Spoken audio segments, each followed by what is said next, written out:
Halo semuanya, selamat datang kembali di channel ini. Di video kali ini gue mau ajak kalian ngebahas salah satu game santai yang cukup unik, lucu, dan katanya bisa ngasih cuan juga, yaitu game Fruit Fantasy.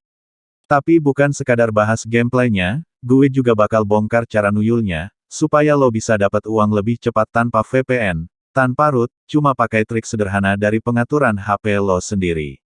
Cocok banget buat lo yang pengen nyari recehan tapi males nonton iklan panjang-panjang. Oke, sebelum masuk ke triknya, kita bahas dulu sedikit soal gamenya.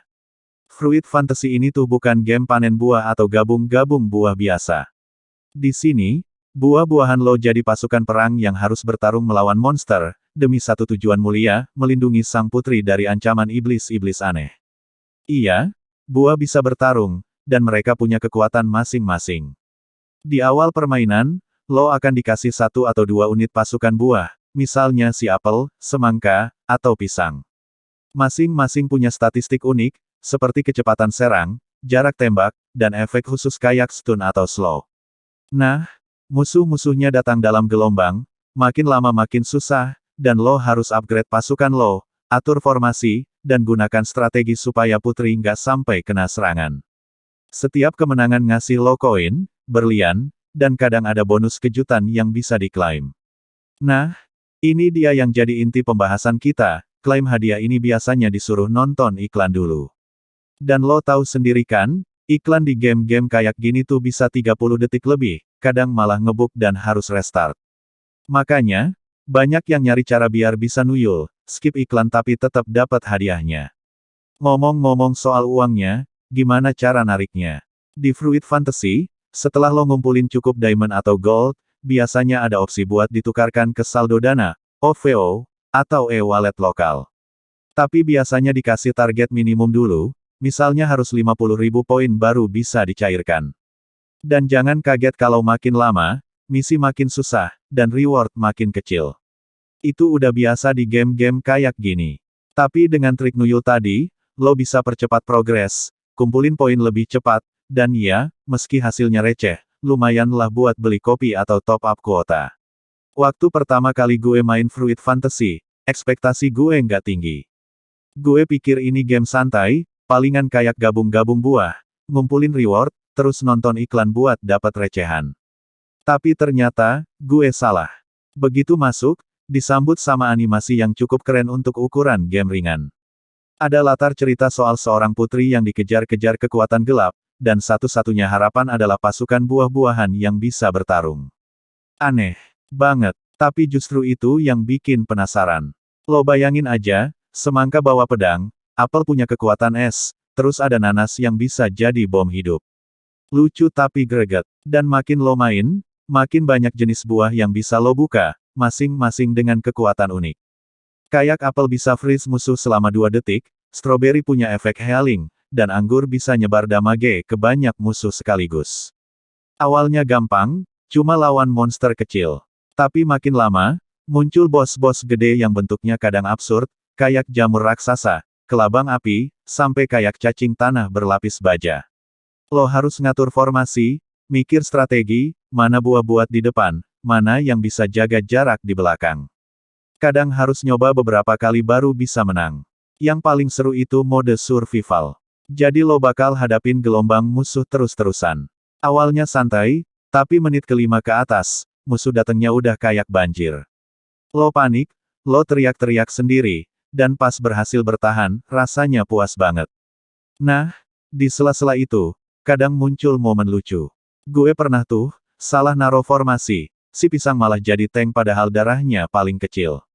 Dalam hitungan detik, langsung tumbang, dan si putri diserang. Tapi bukan malah kesel, gue ketawa sendiri, karena animasi putrinya kabur sambil ngelempar semangka kayak bilang, "Yah, gagal lagi." Dan bukan cuma gameplaynya aja yang menarik, tapi progresnya juga bikin lo ketagihan. Lo bisa upgrade pasukan, naikin level, buka skin baru, misalnya apel bisa pakai helm Viking, atau semangka jadi ninja. Kocak banget. Setiap harinya juga dikasih misi harian. Ada tantangan khusus kayak, gunakan hanya buah tipe air, atau kalahkan bos dalam 3 menit. Kadang bikin frustasi, tapi justru itu yang bikin lo balik lagi. Ada rasa penasaran yang nyangkut, besok gue harus bisa nih. Salah satu momen paling bikin bangga waktu gue berhasil unlock, Durian King, buah paling langka yang punya serangan area dan efek racun.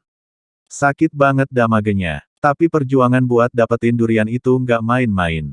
Butuh grinding 3 hari, selesaikan belasan misi, dan, ya, nonton beberapa iklan juga.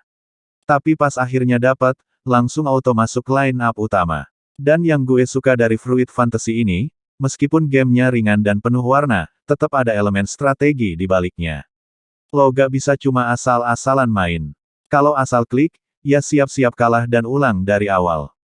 Tapi begitu lo mulai paham ritme dan kekuatan setiap buah, lo bisa bikin formasi andalan yang bikin musuh gak sempat nyentuh putri sama sekali.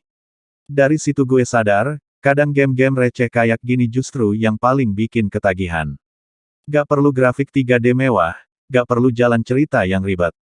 Cukup konsep unik, gameplay asyik, dan rasa penasaran yang terus ditumbuhkan. Setiap kali lo main, selalu ada yang baru buat dicoba. Dan walaupun ini game katanya bisa ngasih uang receh, gue rasa daya tarik utamanya bukan itu. Tapi karena serunya ngebangun pasukan buah lo sendiri. Setiap buah kayak punya karakter masing-masing, dan lo berasa kayak jenderal yang harus mikirin strategi di medan perang. Fruit Fantasy beda dari game sejenis, yaitu cara game ini bikin lo ngerasa punya peran penting. Lo bukan sekadar klik-klik layar atau pasang unit asal. Tapi lo jadi semacam pelindung utama si putri, kayak lo dikasih tanggung jawab penuh buat jaga dia tetap aman di tengah serangan musuh dari segala arah. Ada satu stage yang bikin gue stuck hampir sejam. Musuhnya datang bertubi-tubi, tiap gelombang makin brutal. Gue udah ganti formasi berkali-kali, upgrade semua buah ke level tertinggi, tapi tetap gagal. Tapi justru itu momen paling memacu adrenalin. Pas akhirnya bisa ngelewatin stage itu, bener-bener teriak, yes. Di kamar, dan itu jam 2 pagi. Untung nggak dibentak emak gue. Kadang ada juga momen, clutch, tinggal 1 detik lagi menuju akhir stage, darah putrinya udah setitik, tapi tiba-tiba si Lemon aktifin ulti dan bersihin semua musuh di layar. Rasanya kayak nonton ending film action yang penuh kejutan. Dan serunya, lo bisa pilih sendiri jalur yang lo ambil. Mau fokus main di story mode? Bisa. Mau jadi pemain survival mode yang kejar ranking? Bisa juga. Bahkan ada mode trial, semacam mini game harian yang bisa lo selesaikan buat dapat item langka. Tiap hari masuk, selalu ada kejutan. Entah itu buah baru, skin lucu, atau bonus item dari event harian. Jadinya lo nggak pernah bosen.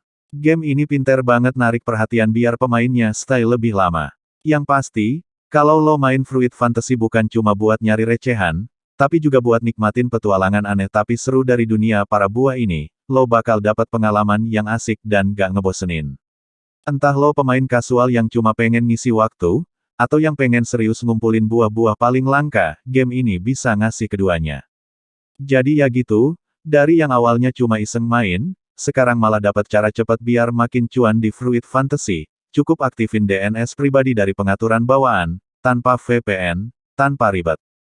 Gamenya tetap seru, iklan hilang, progres ngebut. Kalau lo ngerasa video ini ngebantu, jangan lupa like, komen, dan subscribe, biar gue makin semangat bagiin tips-tips lainnya. Ingat, buah bukan cuma buat dimakan, tapi juga buat jadi pahlawan. Sampai jumpa di video selanjutnya.